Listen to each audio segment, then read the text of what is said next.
Hello, good morning. Welcome to lesson 10 of the course Introduction to Rapid Application Development using SQL Server and ASP.NET Maker. I am Benjamin Fadino. In this lesson, we are going to learn how to create the second table in the Muyikbankdb database. The name of this table will be Accounts.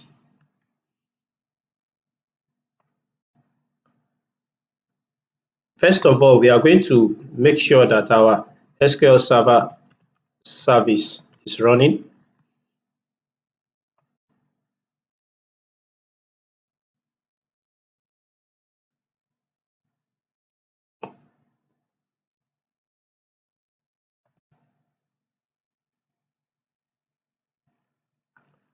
Okay.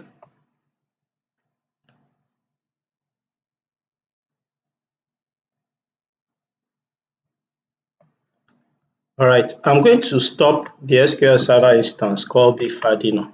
I'm going to stop that because I don't want to work with it now. So I right click on it and I click stop.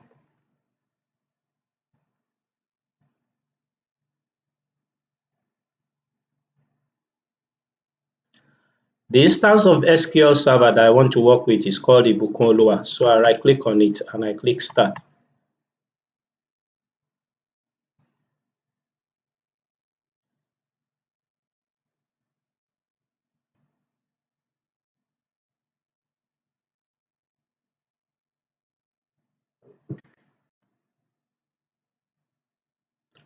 Okay, so the Ibukunoluwa instance is now running.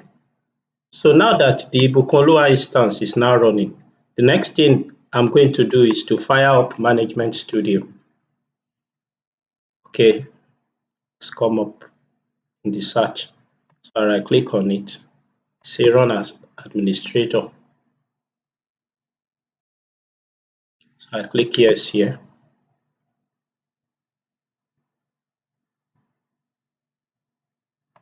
So it's now coming up. It's now coming up.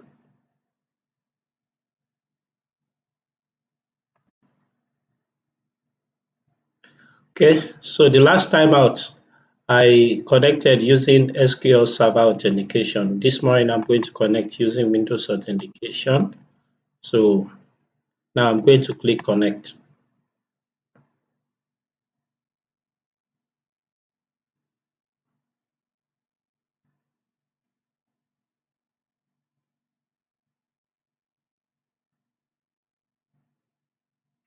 Okay, now I'm going to expand the databases node in Object Explorer. So I expand it. And there we have the database we have been working on, Muyikbankdb. I will also expand the node for Muyikbankdb. I will also expand the node for tables under Muyikbankdb. Now it is time for me to create the table accounts. So in order for me to do that, I'll right click on tables and I'll say new and I'll say table.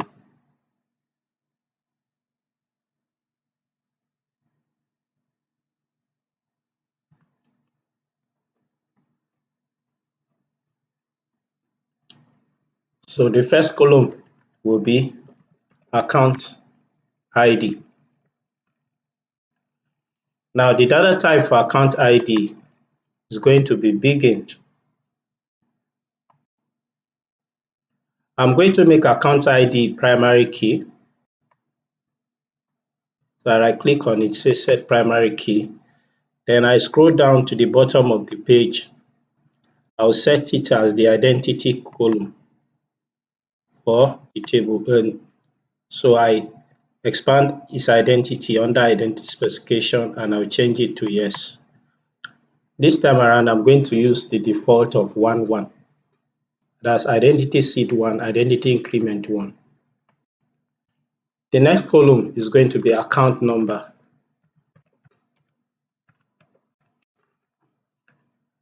Now the data type for this is going to be nvarchar50.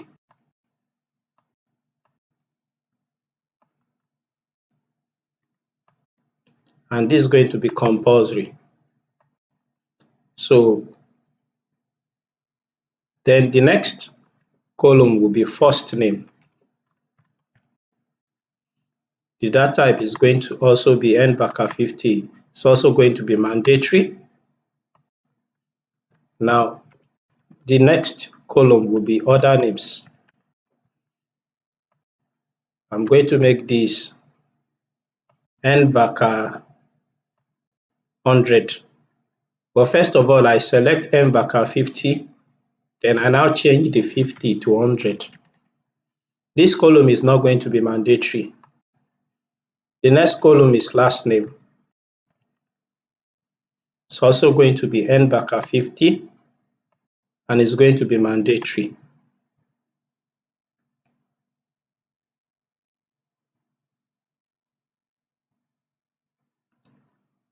Now, we need to know which type of account a particular account is, and we already have our table account types. Let me expand the node.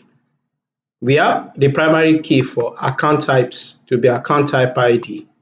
So in order to identify which type of account an account is, we are also going to have account type ID.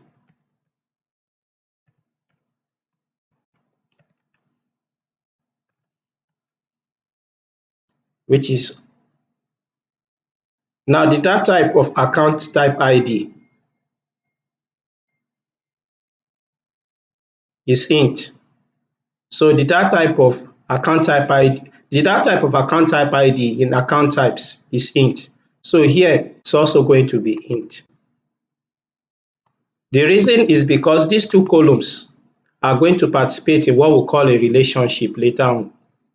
So, and for two tables to participate, for two columns to participate in a relationship, for two columns to participate in a relationship, they must have the same data type.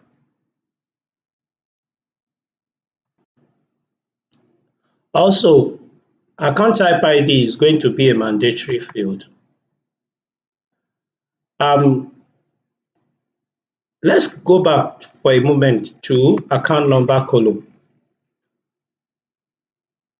Account number is supposed to be unique to every customer in the bank. So we are going to set a unique key on account number.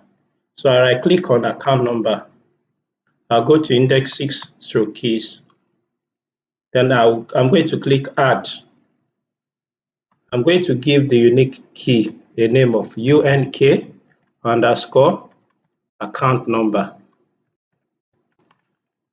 And then the type is going to be, I'm going to change the type from index to unique key. And I'm going to columns. I'll click the ellipsis there. I'm going to change the column name from account ID to account number. So account number is the column that is participating in the unique key constraint. Then I click close. In Nigeria, we have what we call bank verification number. So bank verification number, BVN. I'm also going to give it a property of NVACA50.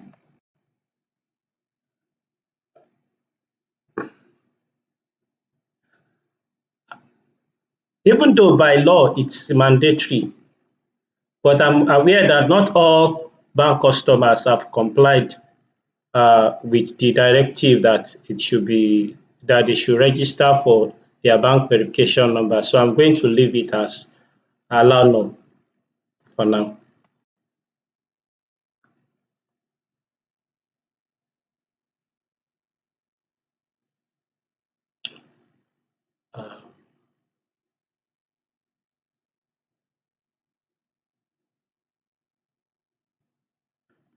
Let's put the customer's date of birth there as well.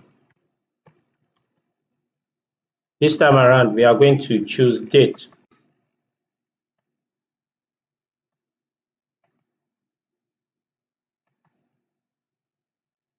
As the data type.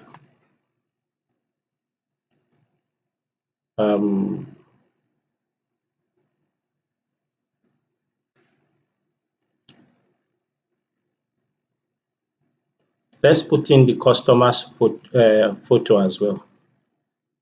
So say photo. Now, to store the photograph, you have the option of using image or by binary marks. We are going to use by binary marks because that's what Microsoft recommends that we use to store such. Because we want to just make our example simple, we'll limit ourselves to this set of fields. Photo is also not going to be mandatory. Okay, let's add gender as well. Now, but before we add gender, okay, let's leave gender out of it. We'll leave gender out of it because I want to keep the example simple. So now let's save our table. So we'll save the table as accounts.